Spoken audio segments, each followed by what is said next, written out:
Need you quiet.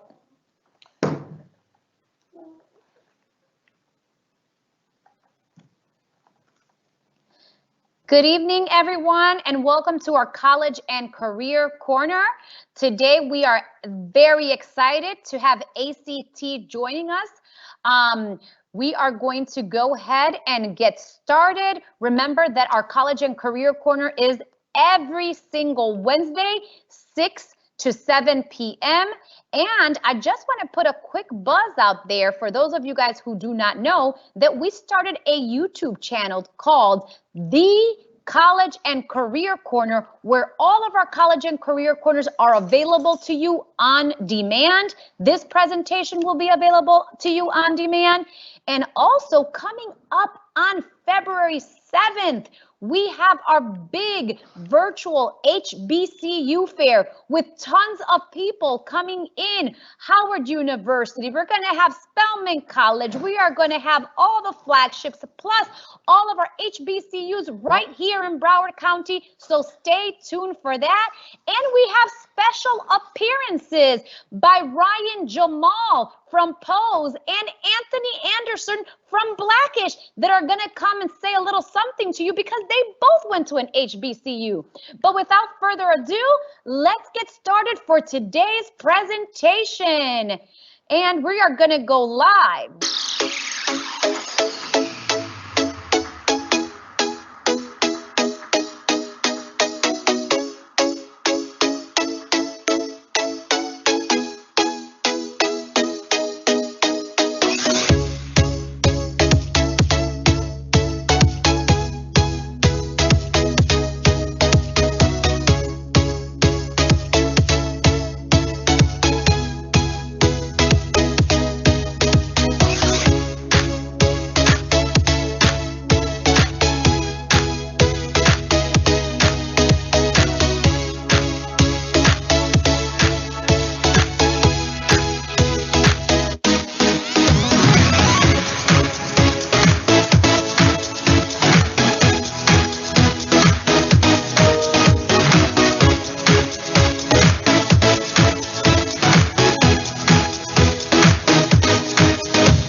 All right, everybody. So without further ado, Linda, I am going to go ahead and introduce you, send you live, and you can go ahead and talk to all of our attendees who are here to learn more about ACT, College and Career. So take it away, Linda. Thank you. Thank you so much. And what an exciting way to start the evening. So my name is Linda Guidry, and I work at ACT. I work in client relations, and I guess I'm a strategist. I help the team kind of problem solve. One of the individuals on my Florida team is Jessica. Jessica is kind of behind the scenes. Jessica Dusla, she's actually from the Florida area. She lives in Naples. So she will be assisting me to make sure that we can answer all of your questions and answer your questions as it relates to Broward. So I'm going to try to share my screen. I'm going to kind of go off for a second, and we can get started. So again, I'm Linda Guidry, work at ACT, but I've also spent many years, as well as Jess, working in a school system. So I was a principal, I was a director of middle schools, and I also was a executive director of curriculum and instruction. So very, very glad to be here. Spent a little time working at the College Board, so I'm very familiar with assessments, and hopefully we can answer, between Jess and myself, answer all of your questions. So today, you guys just have a wonderful a wonderful system going on in Broward County and so much information as it relates to college and career planning. So today, Justin and I are going to focus on just what it means to be college and career readiness, the ACT exam itself, and then college planning resources both for the student and for families.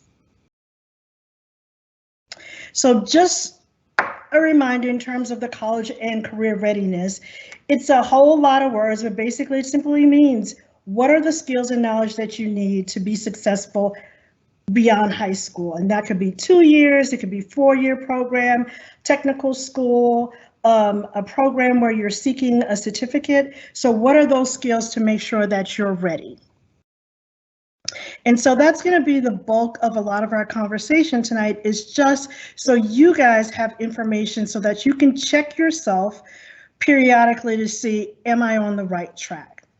And one of the things that we provide for you guys, it's the college and career readiness benchmarks. And again, these benchmarks are used as performance standards, and they simply, you can just say, what's the level of knowledge that I need in English, math, reading, science, and then that can be articulated within or across the field to a college course. So if you will look, if you've taken a pre-ACT, if you've taken a practice ACT exam, if you've taken an ACT exam or planning to, when you get your scores back, your composite scores, you will also get benchmark scores. And so this is the score that says, if you were to take, and we can look across at English, if you were to enter your first year of college and take an English course, standard composition, advanced composition, if you scored an 18 or higher, that means that you have a pretty solid probability of doing well in that course. You see it's a little higher for math because oftentimes kids who are taking this level of math, they're also thinking about, they're moving into a very specific course.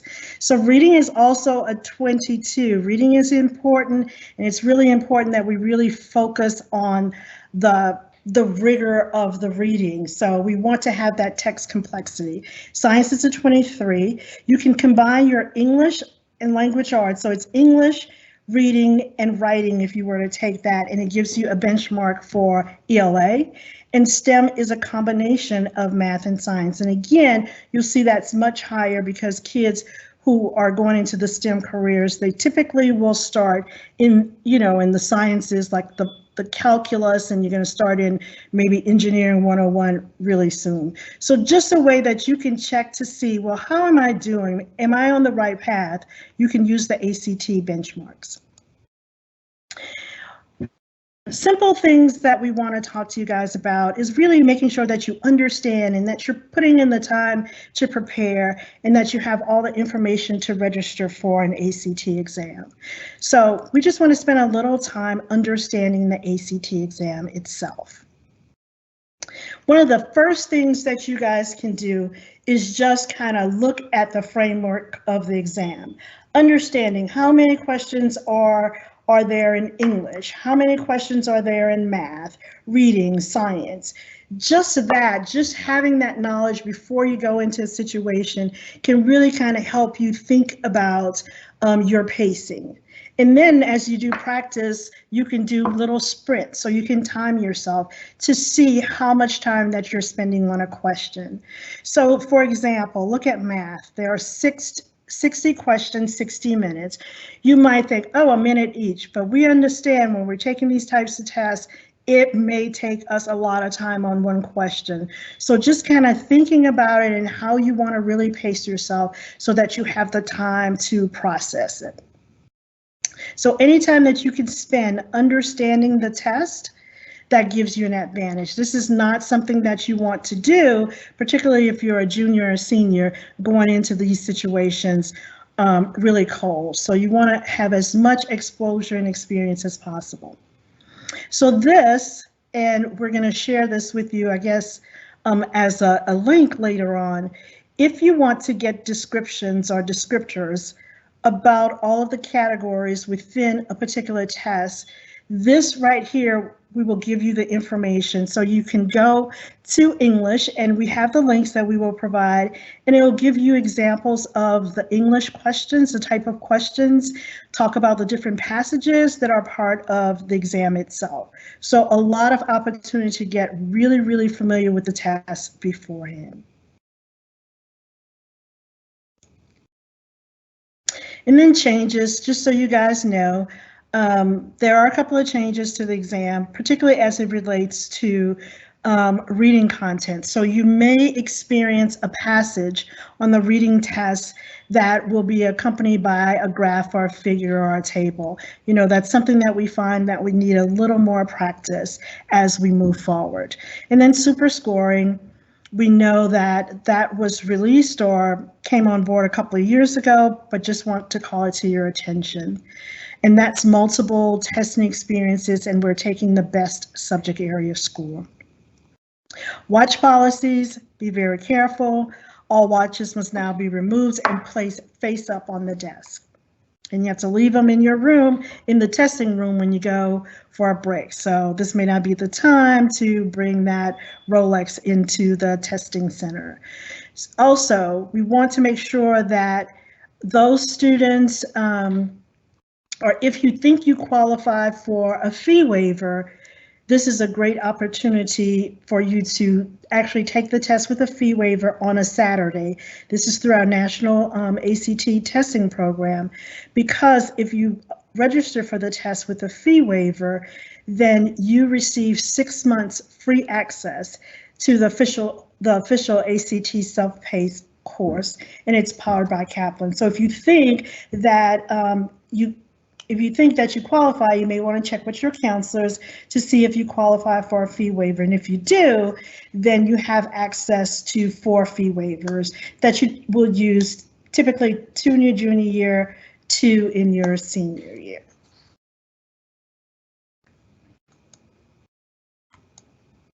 And then just so you guys know, I don't know the ages of the individuals that are participating in this webinar, but again, this is just another neat way that you go into the test fully prepared and you really understand what's going on.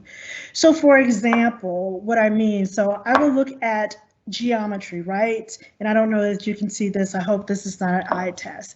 So I look at geometry and I'm trying to pace myself. So remember in math, I said 60 questions, 60 minutes. So I'm looking at the breakdown of math, you know, just to kind of give me more understanding, deeper understanding. So what I can tell you guys is if I look at geometry, typically there are going to be, I believe it says 8 questions. So it's not a whole lot of questions in the area of geometry. So, you know, if I'm thinking about my scoring, I know that so few, I can't miss a whole lot. So just try to get this information, know beforehand. I don't have to spend all night working on geometry, not going to get a whole lot. Another little quick takeaway from the score report is just understanding, like in the area of math, all of this, you know, preparing for higher math, where it talks about number and quantity and algebra and functions. Basically, that's a little over 50% of your test will come from algebra. So if you're preparing, you're thinking about it, it really makes sense for you to brush up on that algebra. Some people take it in the 6th grade. Some kids take it in the 7th. Some take it in the 8th, in the 9th. So it's algebra is the building blocks and it'll get you to calculus. But for this exam, you do want to, you know, just go back and look at it.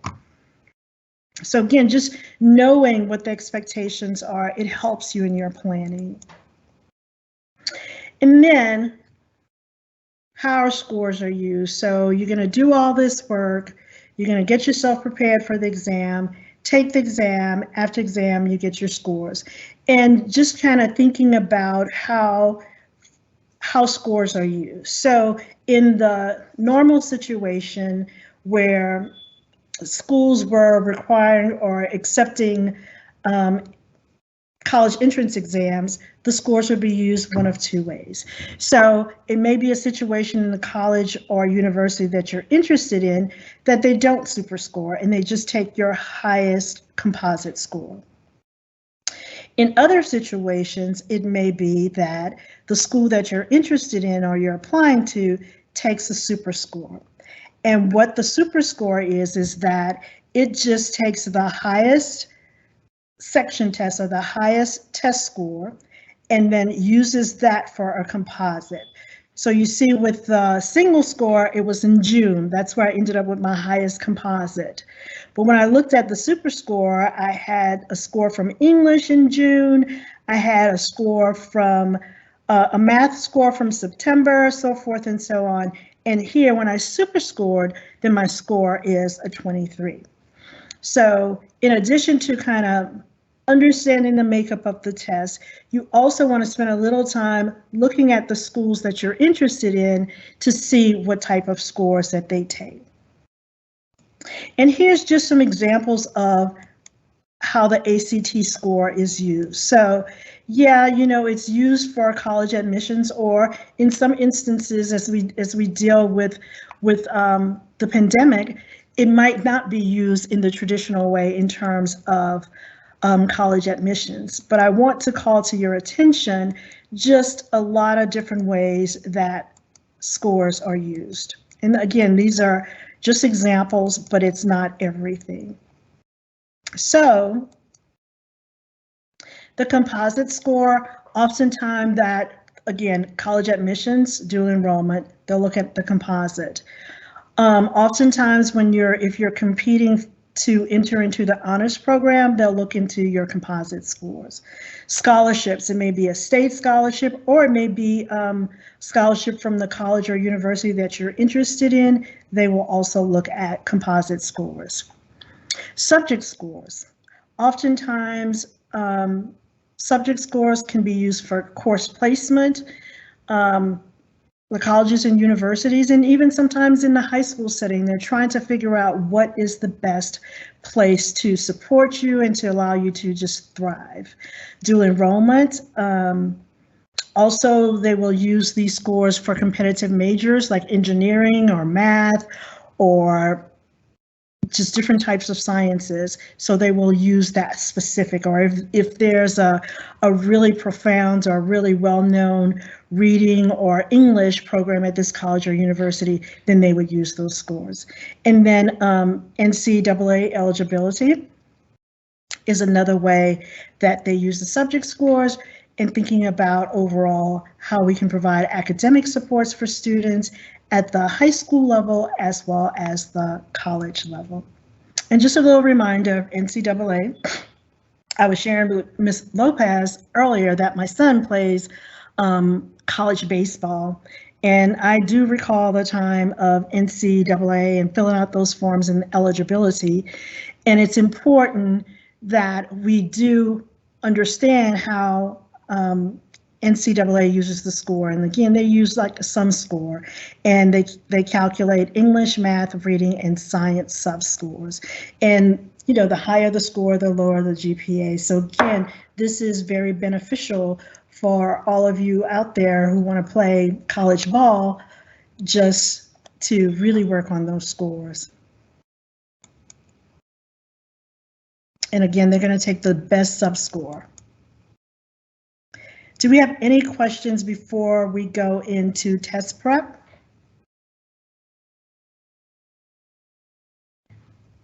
So nothing that really can't be answered on the chat.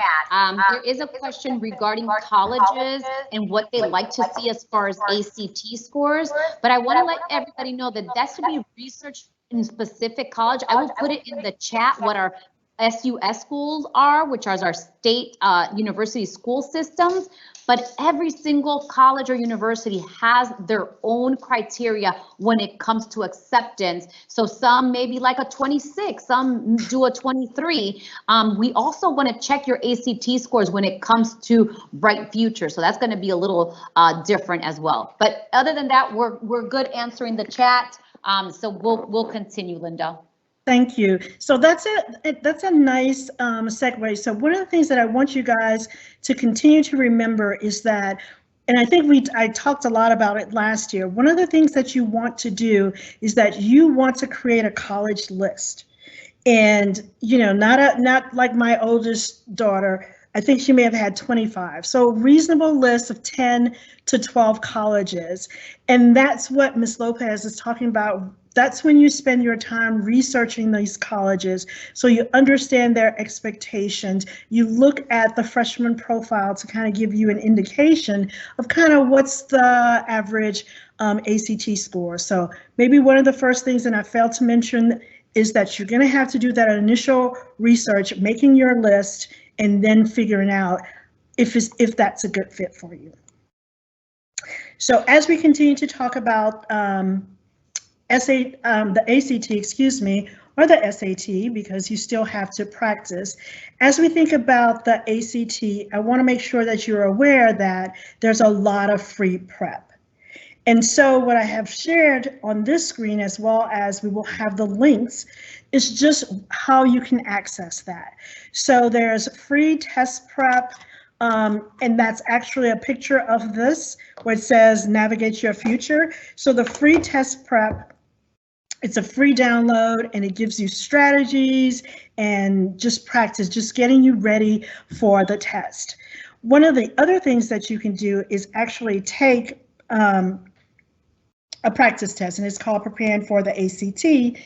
And I think, excuse me, we will make this available, but I shared 2 copies this year, 21-22, the version of the practice test, and I also shared previous years. So that's something you can also Google, Preparing for the ACT, and it gives you sample from previous years. So this gives you ample practice in terms of getting ready. So you can take a section at a time, you can take and just kind of maybe a sprint, as I said, just kind of think about how much time, then take another section test, just break it into chunks until you feel very comfortable.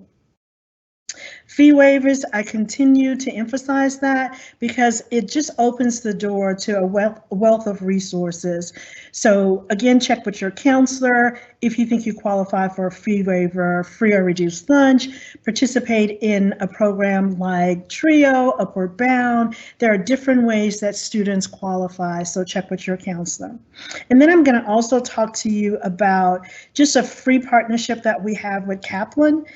Gives you additional opportunities to for prep. So this is what it looks like, the study guide, which has a practice test that I spoke about earlier.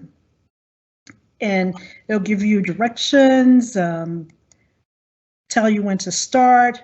Again, if you register for the Saturday test with a fee waiver, you get access to a self-paced course powered by Kaplan. And so you can do this, it's on demand, your own time, and you have access to all of this. So you can take 5 full length if you're that overachiever practice tests, and you see all of the questions that you have. And this is 6 months of free access. And again, check with your counselor. Other resources that are available, as I mentioned, was the Kaplan. And I'm going to go back. This is one of the resources that many of our students are finding to be very helpful. So some of the dates have, passed, they've gone by, but it's like a free ACT prep class, and you register online. They're typically in the evenings or a Saturday.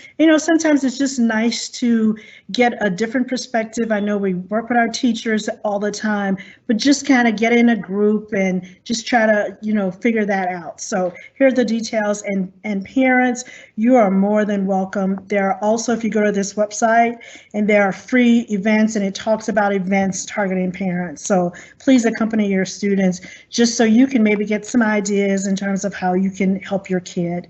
And then make sure that you guys sign up for the ACT question of the day. Just simple, just a minute or so, just getting you ready for the way that the questions are posed, timing, all of those things. So there's more test prep from the ACT's website. And actually you go to My ACT and you see the information here. So My ACT is where you register for a Saturday test. it's also where you have an abundance of test prep. So you create your account, you log in, you register for a test, or you go into, if you've created your account, and just get the test prep option as well as planning tools. So if I were to go in to the site, I have to have my ACT ID, I register with that, and I would circle, so here it says I've already testing at your school or school day, they ask you those questions, that's where you would have to put the code. But again, if you're not, you still can scroll down and just get some information as it relates to test prep. So you see I have here is a free online test, here is the question of the day, and here we just have some more sample questions.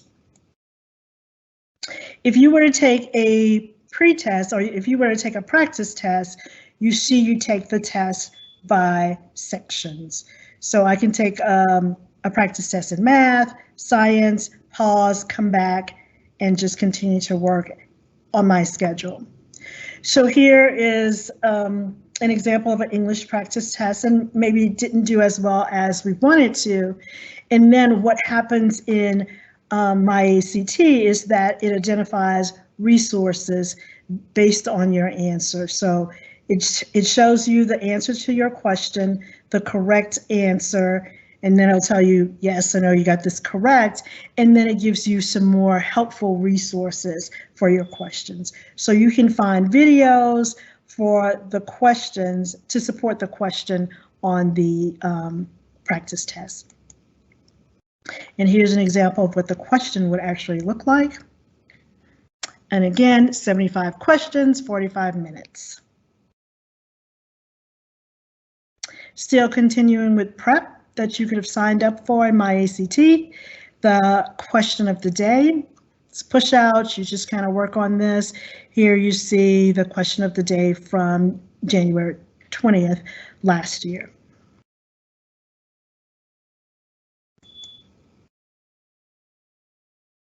And again, this will kind of take you to the ACT free test prep, all kind of in one place. So a lot of it is on my ACT. And then again, when we go to the site looking at the different parts of the test, we have some more information. Jess, Ms. Lopez, do we have any questions? The chat is actually blowing up, which is wonderful. I think we're taking care of a lot of these questions. Thank you, guys. Yeah, so you can feel free to continue to go through the presentation. I love how all the attendees present are definitely paying attention, Ms. Linda, and they are asking questions which are all very relevant. So we are doing a great job in answering. I know that there's a lot of you guys on this presentation today, so please continue to ask questions, and anything that we hear over and over again, we'll ask at the end. Okay, thank you guys, and thank you guys for participating.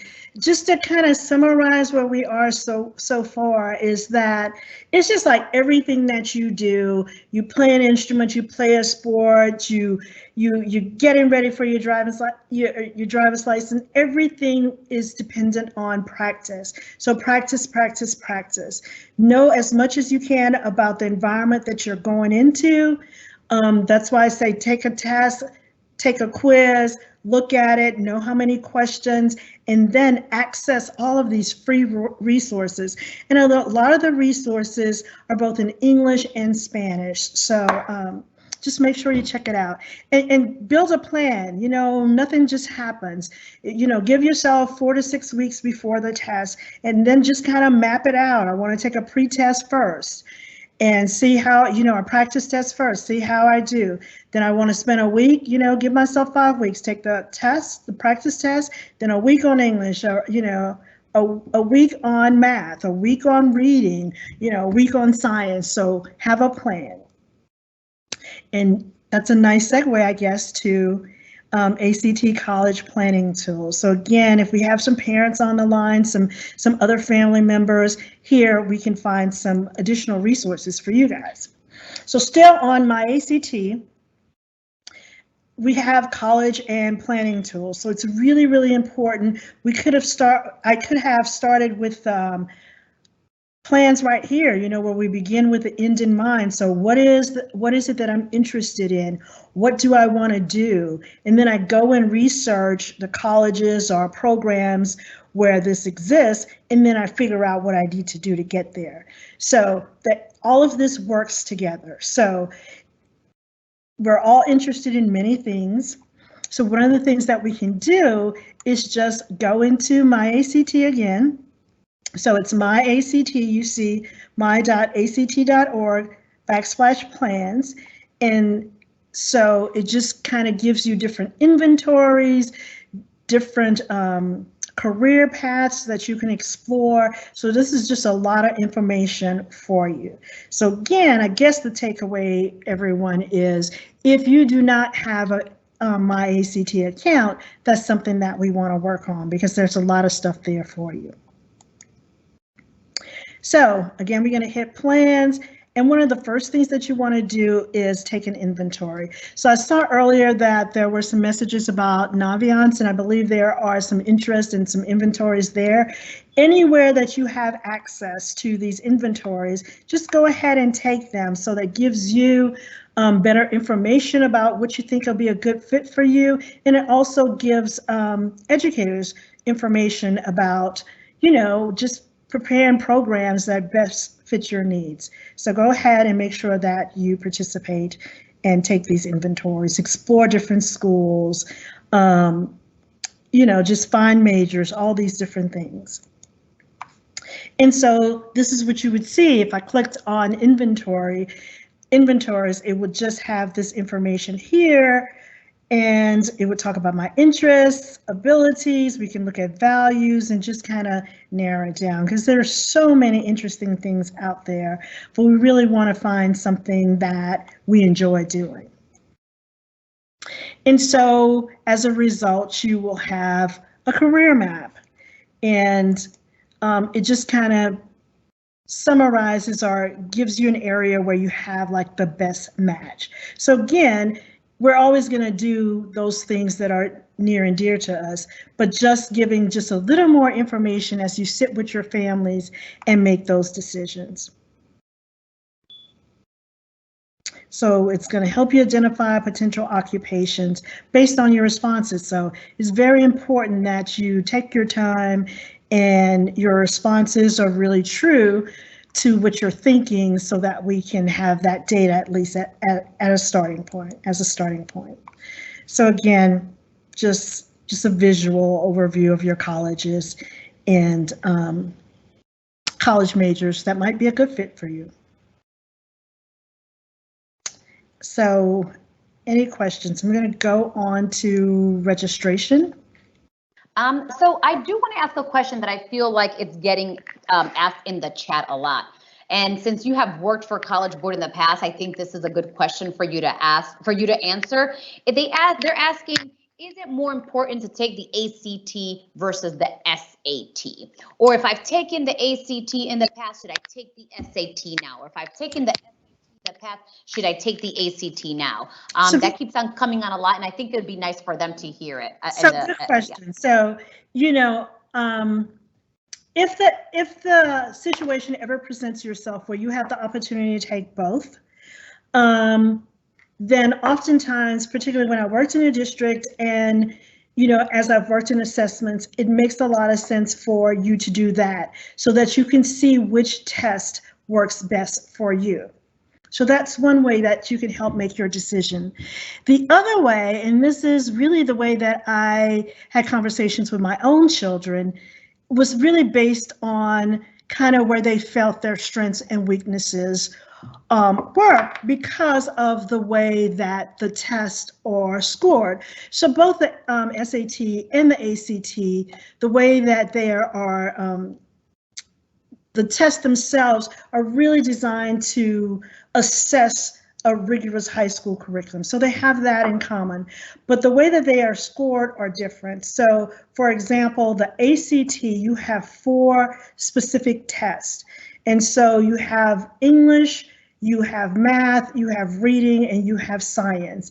And each score makes up 25% of your composite score. The SAT, on the other hand, is really a combination of evidence-based reading and writing, so more of that ELA component. And then the second component would be the math. So it's a 50-50 in that area, ELA, English reading, and 50-50, and another 50% in math.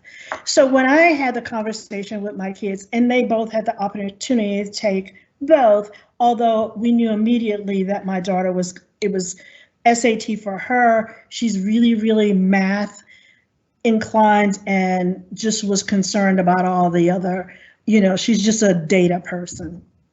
My son, all over the place. A little bit here, a little bit there, we weren't quite sure. And so he made the decision, it is no way for me to take the SAT, although he had taken the PSAT. So they had exposure. He said, for my ACT, I need to have a more well-rounded score. And so that's how we made the decision. So again, if you can have access to both, then you can make that personal decision. If internally and as you reflect, if you think that you're that kid that, just having those 4 scores work best for you, then that's the way that you make your decision. And I'll share this story.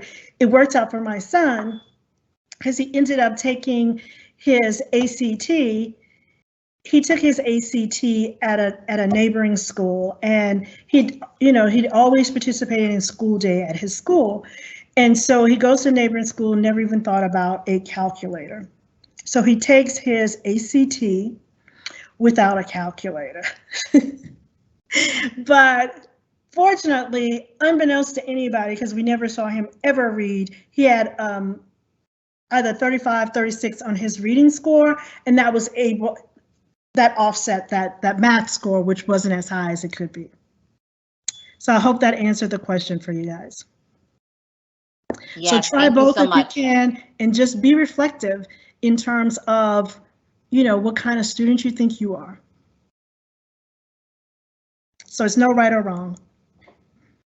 So registration, again, if you're registering for a Saturday test, not a district test, or a test at ACT during the day, you would go to My ACT, and this is what it looks like. So we've missed the deadline for late registration for the February test. So now we're focusing on the April test if you guys are interested. And I really like the April test because the April test is one of the three tests that you can request test information release, where you would get information, you'd get information about the questions themselves and the correct answer. So I think we do that in April, December, and I think there's another date. And so if you go to this website, you get all of this information, everything that you need to know about the test day itself. And again, this is another place where you will find some college planning resources. So again, this is right here, where you can request a copy of your test questions and answers. And particularly juniors or younger students, if you think that you're going to definitely take that test again, this might be a wonderful opportunity for you to request a copy of the test questions and answers. And I do believe that there's a fee associated, and unfortunately, I don't know what it is. But here you could get the questions and really get a sense of what I really know and what I need to spend a little more time on as I plan to retake. And then another thing in terms of retake, so the research particularly it indicates, like, for your biggest bump is when there's not a lot of time in between your 2 test experiences. So you don't want to go a year or 2 between. So maybe not the next if you need more time, but all right, just finish some questions. How are you? I'm good. Oh, sorry. That's okay. And then here are the dates. And then if you're not ready, just, you can sign up. There's a place on our website just saying, just kind of keep me in the loop. And there's some help if you're working on My ACT for the first time.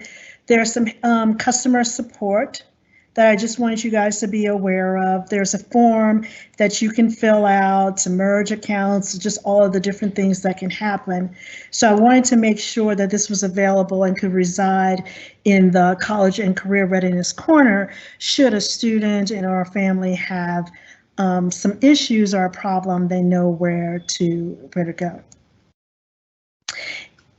Any questions? Because I'm almost at my last section where I am going to talk about more parent resources. I think we're good right now. One of the questions that was asked is the writing portion of the ACT optional? I know a lot of students, maybe somebody says, no, take the writing test, and then they get to the test and then they say, no, I don't want to take it. I got to go to work. I'm too tired. Do you want to talk a little bit about that? So the test is optional. The writing test is optional. So you know how we were talking about, you really, really want to research the college or even the major that you're really interested in to see whether or not the writing section is required. So you want to do that on the front end, and then Jess might be able to help me. If I'm in the test and I've started the test, I sign up for writing, but then the scenario that Ms. Lopez indicated, I need to get up and leave. Are there any repercussions at that point, Jess? And if she doesn't know, we'll come back to that to make sure that I have the answer. From my understanding, there are a couple of options. So if you walk into test date and you know before you start the test that you have changed your mind, you do have the ability to ask your test center if they have room for you to take a non-writing test. But once you are in the test, you can choose not to take the section, but there is a different fee schedule for a writing versus a no writing test. You wouldn't be able to change that at that time. Thank you, Jessica. So again, do your homework on the front end, try to figure out, is this something, this is a really solid indicator of college success, but I know everyone just has everything on their plate. So you want to look into your college or your major at that particular college to see if this is a requirement. So some family resources, and we have the link, I believe, to family resources. And again, this is a collaborative community type, it might be a cousin who has the experience to help you out. It might be an uncle, your mom, your dad. Just connect with people to help in this process. For us, in my family, it was my oldest brother, oldest cousin, so he helped everybody as it relates to getting this information and getting into college and different technical programs. So again, this is available for everyone with just information, and it starts with a planning guide for parents, and you sign up and you have constant information about what you should be doing or how you can support your students. And this is available in English and Spanish. And so, for example, it just kind of gives a checklist, what we should be working on their freshman year, sophomore year, junior year, senior year. And parents, if you are on the line, it is never too early for you to start this process with students. The more they know, the better they do. So start having those conversations with your middle school kids. If you're doing a family trip, plot out the colleges and universities or the different employers in that city, and just take a visit. So just start cultivating that as early as possible. And there's so much now that you can do online. So, you know, every month or so, let's just have us sit down and kind of explore schools online. Let's see what's going on, just to make sure that we're all in the know. Other things that you will find at this site is that there are ACT tips and strategies. So we can help the kids on, again, like your college list, super scores, what that means, test tips, all of this information is on this particular site. And so here are the Spanish tips and strategies. So there's also a practice test with the directions in Spanish. So all of these resources are available.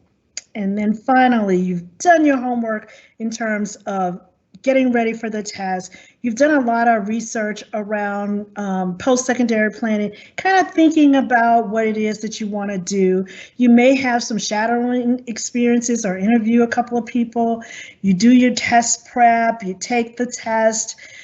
Be it that you're using these scores for college entrance or you're using these scores for scholarship competitions.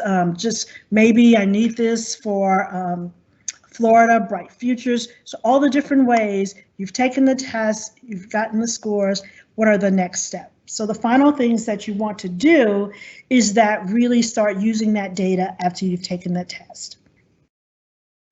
And so after you receive your scores, and I showed you a picture of the score report, then you want to download this ebook, which is entitled Using Your ACT Score Report.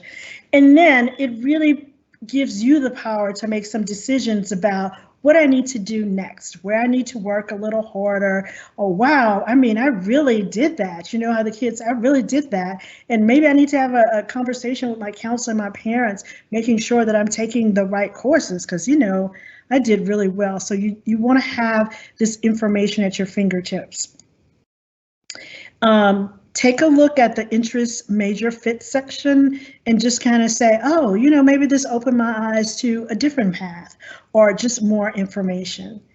And then the final thing, again, that's why I encourage if you had a fee waiver or if you were able to take the test more than once, can I increase my scores? And just based on the research, 57% of students who retest increase their scores.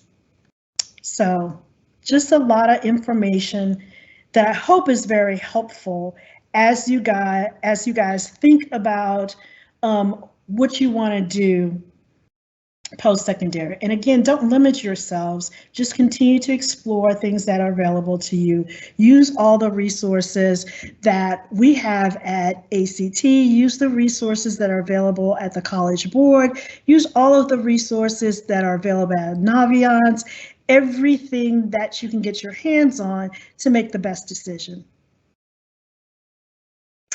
Any questions? No, I love that you said that because kids were already asking, you know, where can I get more practice? And I just put some things on the chat. I put some things on the published side so you guys can see, you know, from Kaplan taking us and also from ACT doing some practice. So again, just like Linda said, practice, practice, practice. We have seen a major increase in student scores just by practicing, taking a little time out to practice every single day. I think the last question that I saw that I think it's important for families to hear is the ACT moving to electronic? So, Jess, you may want to give a little more. So we have been testing our international program in terms of a digital test. We've internationally for, I would say, 4 years. In terms of our district and state testing, so when we talk about district testing, that's the school day testing. We've had that available, and Jess can give more information because she's really hands-on with this. We've offered this in the spring. So I think in the fall, we're also going to move to where students have the option of, but again, this is during the school day, the option of online versus or paper. So Jess, anything else you want to add? I hope I captured that correctly. I think that you did do that really well. We already have the online testing available if you're taking a test during the school day, but we are not there yet as far as, domestically. But like you said, it's definitely something that we are working towards. So, look for that announcement hopefully in the near future. But it's definitely something in the works, but with no release date yet. Thank you so much for that information. I think there was some news out about something, and I just want to make sure that the kids were aware. Oh, most definitely. But like I said, we have experienced about 4 years, overseas that, the national test has been offered digitally, but we're really taking our time and making those decisions. So you guys will know when we know. So I think Great. guys. So no more questions in the chat. We got a lot of good questions, though. I think we've answered over 40 questions. So wow. That's great.